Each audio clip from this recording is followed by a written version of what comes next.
Se eu começar a te dar um exemplo da origem dos leilões no mundo, a gente volta a quase 3 mil anos, porque isso veio do Oriente através das conquistas que povos faziam em torno de invasões ou de conquistas territoriais, no qual objetos e o próprio homem e a mulher eram leiloados no sentido de venda e de conquista.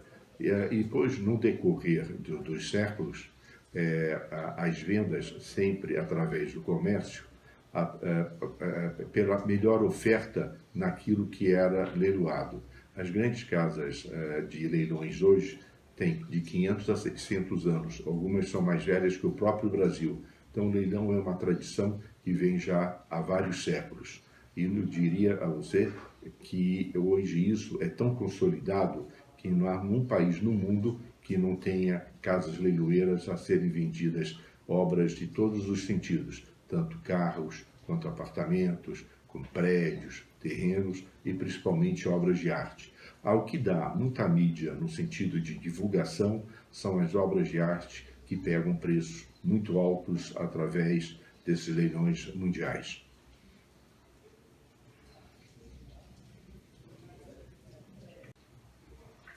Leilão no Brasil, ele é oriundo desde o começo do começo do século XX, de uma forma mais intensa, ou final do século XIX.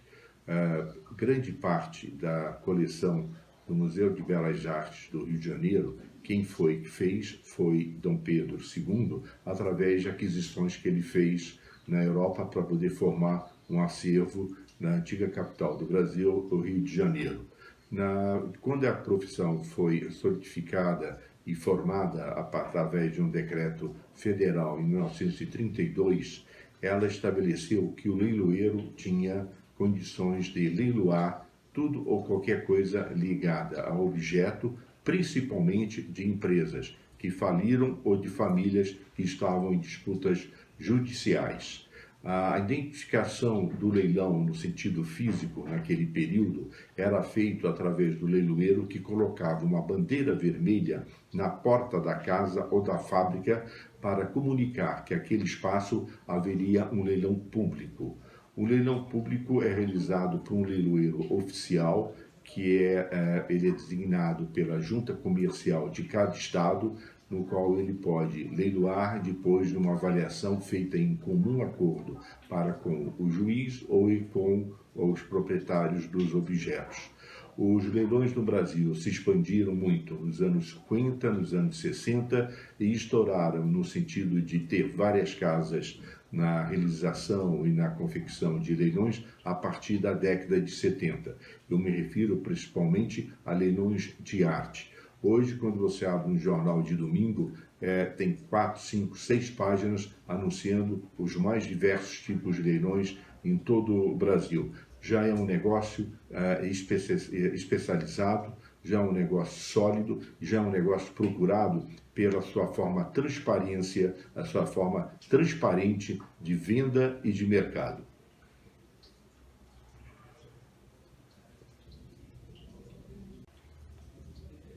Eu me recordo que o Plano Collor, que nos pegou todos de surpresa, foi um reflexo em todo o comércio, em todo o Brasil.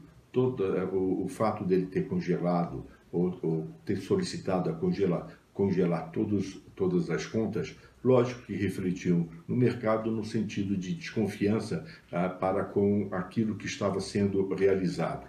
Mas, como tudo, no período de 2, 3 meses, o mercado, a princípio, parou, porque as pessoas estavam se readaptando ao fato, a um novo sistema no sentido de venda e de compra, e aos poucos o mercado voltou ao normal, quer dizer, voltou ao normal no sentido de negociação. Eu me recordo que era um mercado estável, não especulativo, estável. Havia venda, mas de uma forma mais discreta em relação àquilo que nós estávamos habituados a acontecer e fazer.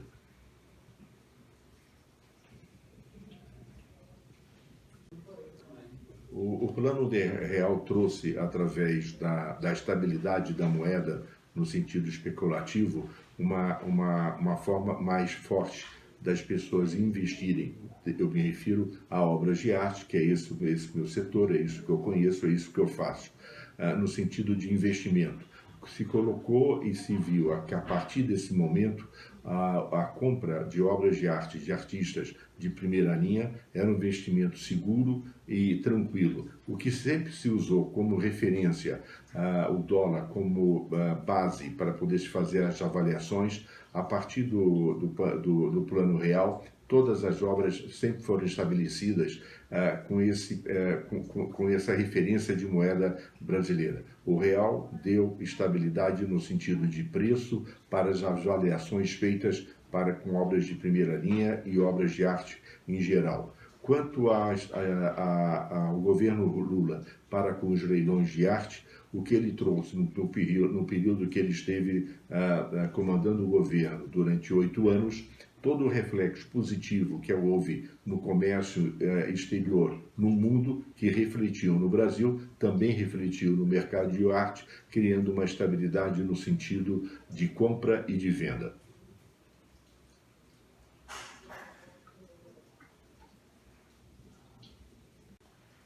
O leilão em si, o objetivo é criar liquidez para aqueles que possuem ou precisam da venda em relação ao seu patrimônio.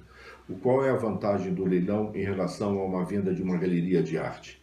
Primeiro, é feito uma comunicação para com o proprietário e a casa de leilão na avaliação feita pela obra. Na obra, ela entra com um preço mínimo, de comum acordo para com o proprietário, a família, para a venda em leilão. E o que ela determina no sentido de facilidade para aquele que é proprietário? Facilita a saber por quanto saiu e a liquidez de fato. O leiloeiro divulga através de um catálogo, através da internet, através de todos os meios de comunicação. O proprietário da obra pode participar do leilão para saber por quanto a obra vai ser vendida, criando transparência no sentido de venda e de liquidez. Essa é a essência do mercado.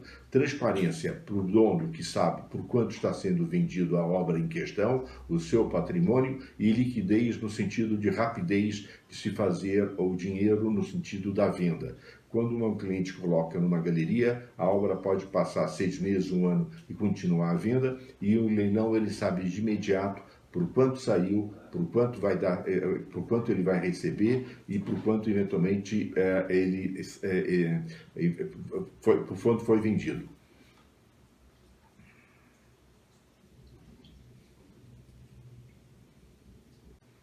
Os motivos que levam as pessoas a colocarem obras de arte a leilão são os mais diversos.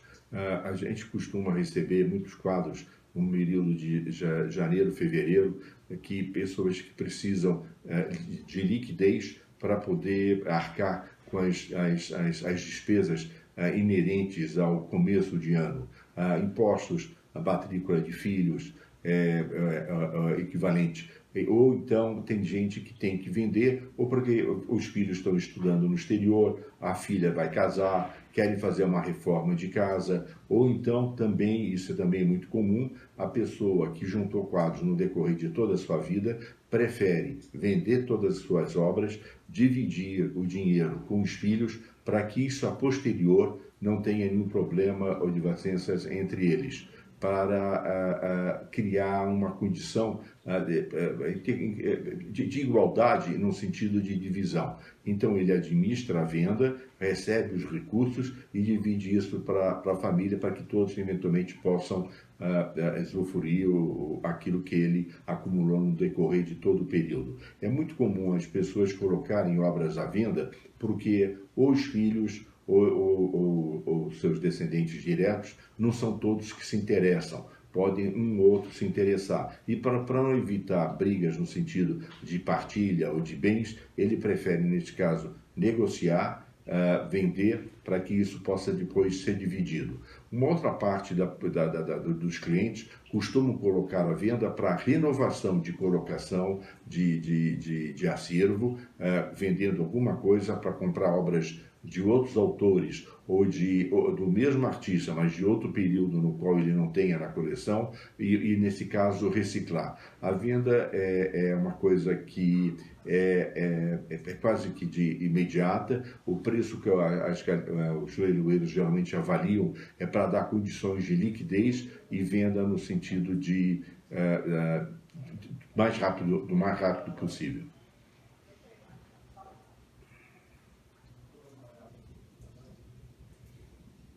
O leiloeiro ele tem que se comportar de uma forma muito discreta em relação àquilo que está sendo apresentado.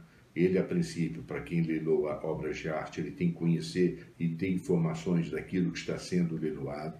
Todas as obras da nossa parte, elas são examinadas, elas são levantadas no sentido de origem, para poder ver se estão livres, desembaraçadas, porque o cliente que compra sabe que a partir do momento que ele está adquirindo em leilão, todas essas obras têm como origem a sua autenticidade e a sua boa origem no sentido de documentação para serem adquiridas. O leiloeiro parte do princípio, e essa é a nossa meta de caminho ou de conduta, de que mesmo que se for um amigo, um parente muito próximo, no sentido de aquisição, leva aquele que pagar o maior preço. Eu vou te apenas citar um exemplo de que é uma forma como é que a gente conduz. É muito comum, por uma amizade, uma pessoa procurar o leiloeiro antes do pregão e diz, olha, quando olhar para mim, tal obra, estou muito interessado, minha mulher gostou, os filhos, vê se bate rápido, hein? Não fica olhando de lado, vê se bate rápido. A partir do momento que isto acontece, e se porventura acontecer dessa pessoa que solicitou ela levar em pregão e o leiloeiro bater o martelo para ele, pode acontecer que daqui 5, 10 anos, ele que comprou dessa forma, coloque essa obra a pregão. E nesse pregão aconteça de não haver uma disputa, uma pessoa comprar e o leiloeiro bater rápido em relação àquilo que foi posto. Ele pode imaginar, puxa, se eu comprei essa obra há um tempo atrás e foi muito rápido, ele com toda certeza está vendendo também muito rápido para essa pessoa. Não pode se haver nenhuma hipótese do leiloeiro abrir mão de qualquer coisa ligada ao pregão para que ele tenha credibilidade naquilo que está fazendo. Isso é essencial no negócio e na maneira dele se comportar. O valor que ele está eventualmente recebendo é o maior valor do lance anterior, para que tenha segurança no sentido da venda. Não pode haver nenhuma contestação, porque a partir do momento, se houver uma contestação e isso ser provado, o leiloeiro perde toda a credibilidade no sentido da maneira como ele vai se apresentar e realizar seu trabalho no púlpito de pregão.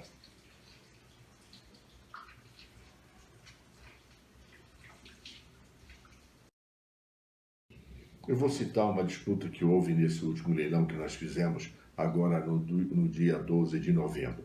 Nós fizemos um leilão de espólio da pintora Eleonore Koch. Esse leilão foi específico dessa artista de ponta a ponta. Não houve outras obras a serem postas a leilão, a não ser o acervo pessoal dela, que não passava de 20 obras, e toda a sua produção no decorrer de quase 40, 50 anos de carreira. No decorrer desse leilão, houve 7, 8 lotes que nós chamamos de pasta que tinham desenhos frente e verso e que foram postos a pregão. E essas pastas que foram vendidas individualmente, conforme a artista criou. Não foram tiradas do caderno para serem molduradas, foram vendidas como pasta. E havia uma delas que um colecionador presente me contou, no decorrer da exposição que nós fizemos, que essa obra em si, ela tinha feito um presente para ele no decorrer do conhecimento que ambos tinham de amizade e de amizade não só profissional, mas muito, muito íntima. Ela deu essa pasta de presente que Fernando, olha, pelo fato de você ter me prestigiado, sempre ter comprado, gostaria de te entregar essa pasta com 45 desenhos de presente para você, pela nossa amizade, pelo carinho que você sempre me dedicou.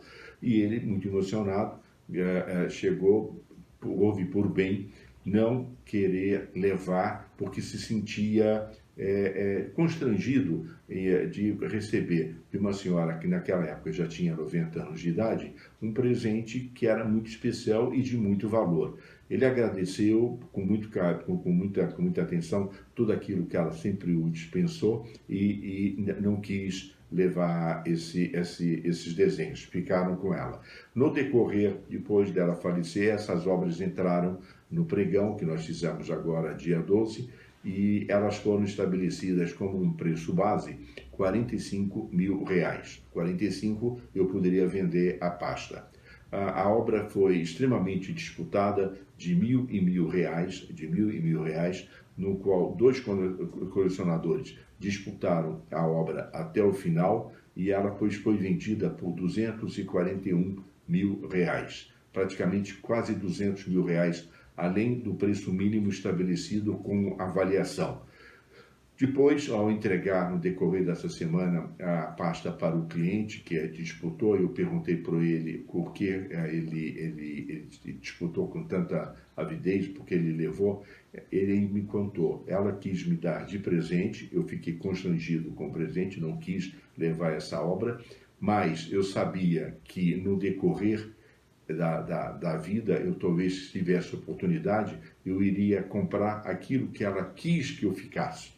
Então, eu ia disputar por qualquer preço, eu pagaria qualquer preço a obra em questão. Então, ele disputou e levou e pagou quase 5, 6, 7 vezes a pasta em questão, porque ele trouxe para dentro de casa e para sua coleção essa lembrança muito pessoal da pasta que ela queria dar de presente para ele e que ele teve depois a oportunidade de comprar em leilão.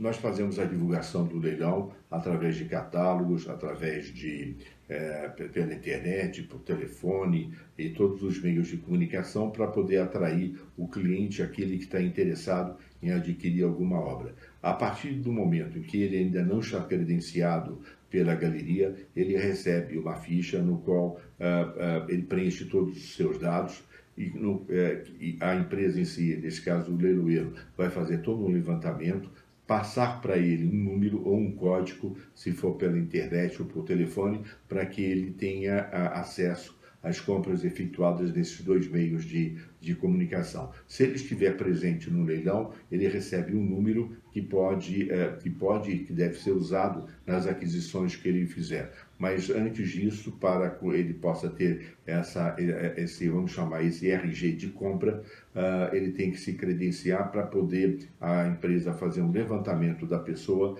para saber se ele está credenciado a disputar. Isso tudo é para poder evitar que um cliente que queira comprar uma obra de R$100 mil, uma obra de R$50 mil, a gente saber se ele tem realmente condições para poder arcar com uma disputa equivalente. De vez em quando acontece de uma pessoa se entusiasmar e pagar muito além daquilo que gostaria de ou poderia gastar ou comprar. Então, a gente usa esse critério para evitar que isso possa acontecer e a venda em si depois não ser cancelada. É um critério no sentido extremamente pessoal, sigiloso, de ceder um código para que ele tenha acesso nas compras. Ele faz um cadastro e nesse cadastro a gente tem condições de levantar e saber aquilo que ele pode eventualmente comprar e gastar.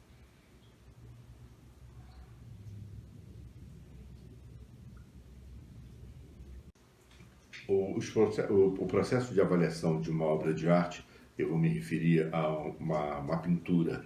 Nós temos como critério, o primeiro item é o nome do artista, que estabelece o seu valor de mercado no sentido especulativo e de procura.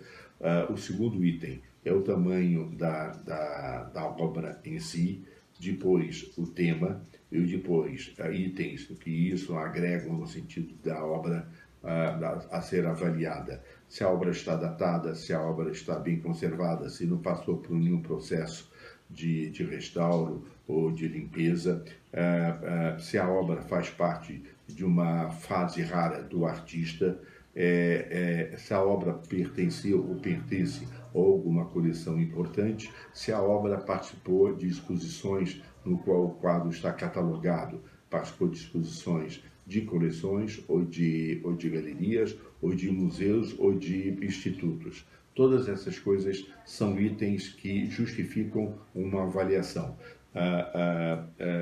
São temas também recorrentes ao do artista, não é? Eu vou citar um exemplo. As obras, as mulatas do Di Cavalcanti são mais procuradas do que as favelas ou Natureza Morta. As do Portinari, ligadas à vida social do Brasil, é mais procurada que um quadro que é um vaso de flores, e assim por diante. O tema é específico daquilo que o artista se consagrou, e isso faz como referência para poder se ter a avaliação da obra em questão.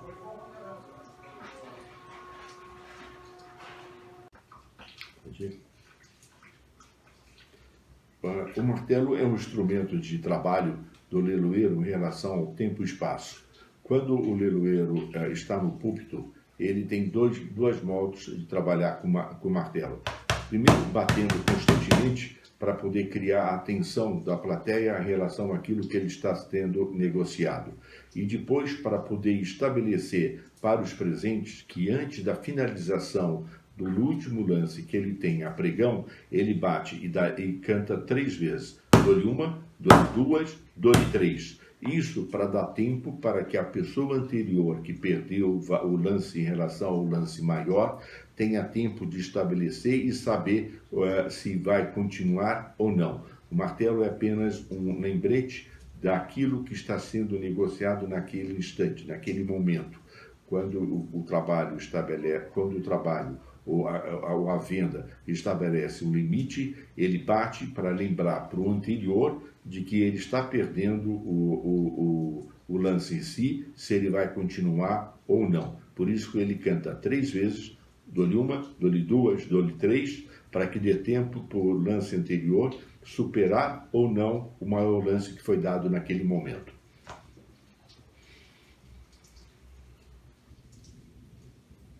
Eu trabalho com leilões desde 1987, trabalho com obras de arte praticamente há 40 anos, e o site de leilão, esse último que nós estamos desenvolvendo através desse nosso endereço, ele tem praticamente de 18 anos, 16 a 18 anos. O site é uma ferramenta nova no sentido de divulgação, através da ampliação da internet em todos os lares, em todas as casas. Usamos essa referência para poder divulgar o nosso trabalho.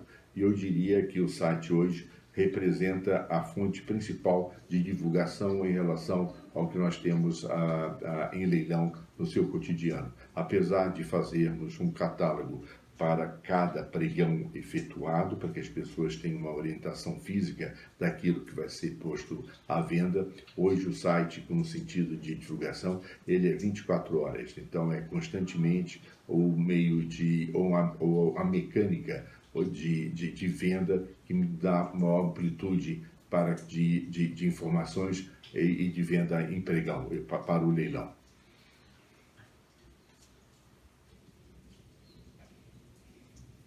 A arte é a essência da vida, é o estado de espírito.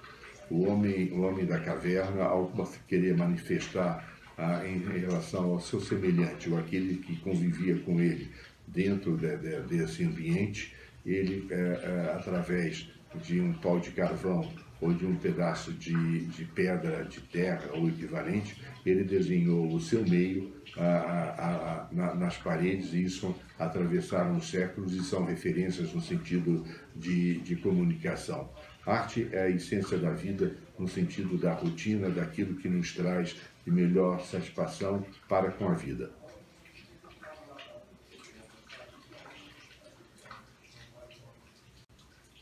Portinari é um dos principais artistas do Brasil, conhecido mundialmente, está em todas as instituições e museus do Brasil e do mundo.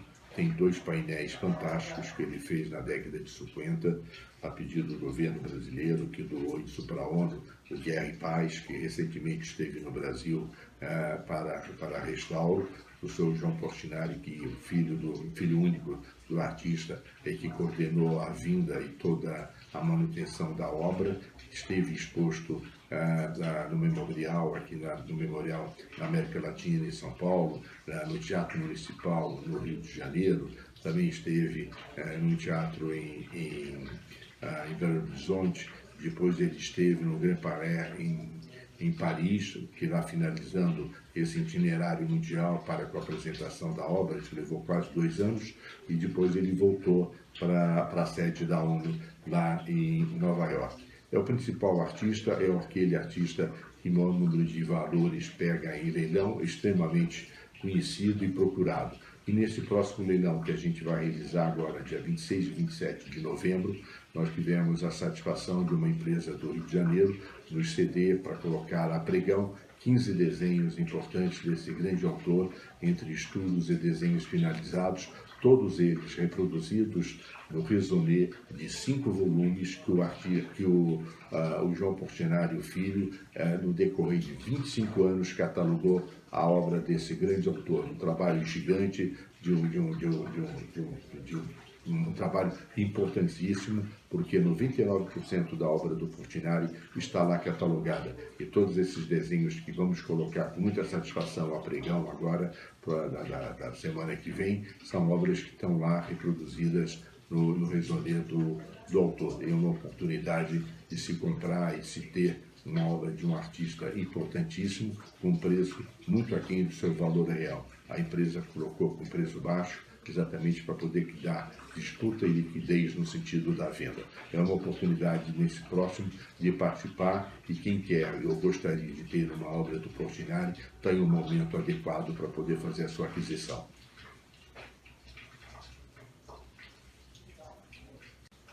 Você me pergunta se tem uma obra que me fez chorar. Eu talvez não tenha derramado lágrimas quando eu vi, e há várias em questão, mas tem uma em particular que me emocionou a ponto de ver e imaginar como um ser humano poderia fazer alguma coisa tão bela e tão importante. São os Girassóis de Van Gogh.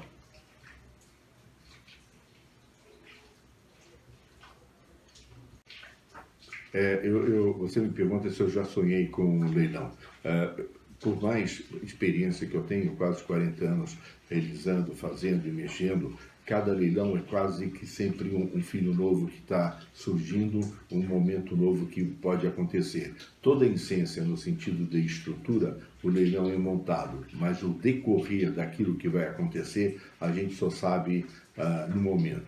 Eu diria para você que antes do leilão acontecer, eu sempre tenho um pesadelo de imaginar o que pode decorrer, mas a posterior, depois da realização e da persistência no sentido de trabalho e da realização, o leilão passa a ser um sonho bem realizado, e que isso me faz motivar e criar energia para que a gente possa continuar com aquilo que eu gosto de fazer e que faz parte da minha vida.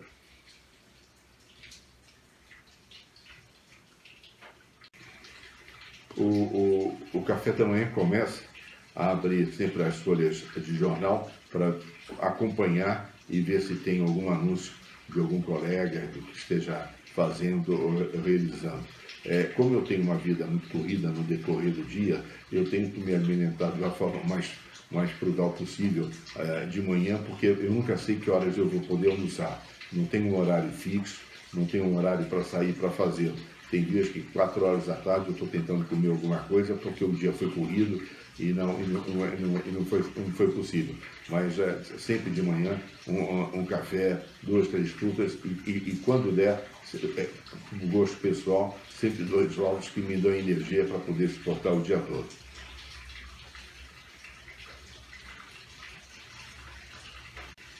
Quem me ensinou a ler, lógico, o essencial foi no colégio, mas o beabá constante quando eu perguntava para minha avó, no qual eu vivia com ela lá em Guarujá, no começo da década de 60, isso 1960 ou 61, foi minha avó.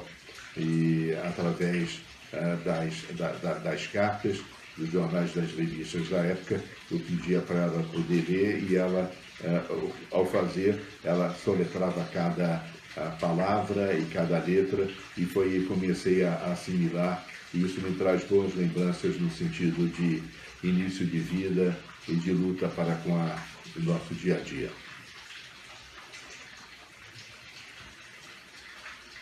Leilão foi uma consequência. Minha mãe era restauradora, pintora, e no decorrer de todo esse período eu sempre a acompanhei e vi ela fazendo, desenvolvendo essa atividade. Eu me recordo que eu constantemente ia em exposições e bienais. Eu acompanhava no sentido do trabalho profissional que ela fez. Logo depois de eu me tornar adolescente, com 18, 19 anos de idade, eu abri uma loja de molduras na Joaquim Nabuco, no Brooklyn, no qual eu trabalhei durante 22 anos nesse endereço. Nesse período, eu conheci um amigo que tinha a sua mãe como leiloeira, e ela já não exercia há algum tempo. Era uma leiloeira que vinha desde os anos 50 nas suas atividades, mas já tinha se aposentado. Nenhum dos filhos, sobrinhos ou netos queriam continuar com o trabalho dela, e ele me perguntou se eu, como gostava e frequentava e tinha talvez jeito para poder desenvolver esse trabalho, se eu não queria ser preposto dela para depois dar continuidade a essa atividade. Eu aceitei. Fui nomeado preposto pela junta comercial. Logo após, ela renuncia ao cargo com quase 80 anos. Isso é uma forma natural da maneira como é que isso se desenvolve. E ao ela renunciar, eu fui nomeado no dia 31 de agosto de 1987, eu fui nomeado leiloeiro e comecei a desenvolver, a partir do ano seguinte, vários leilões, tanto no interior de São Paulo como aqui na capital. Aí desenvolvi e o negócio tomou tal vulto que a loja em questão que eu tinha nesse endereço, eu acabei fechando e abrindo um escritório só de leilões, e desenvolvo esse trabalho desde aquela época.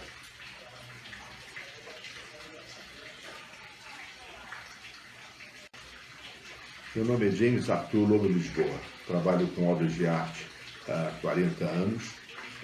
Desde 1987 fui nomeado leiloeiro. Logo em seguida fiz pregões para várias galerias em São Paulo. E há 14, um pouquinho mais, 15 anos, constantemente eu faço leilões junto com meu filho Acácio Lisboa. Realizamos 5 a 6 leilões por ano. Fazemos um trabalho seletivo importante de pesquisa e de seleção para colocar o que é de melhor no mercado à venda através desses leilões.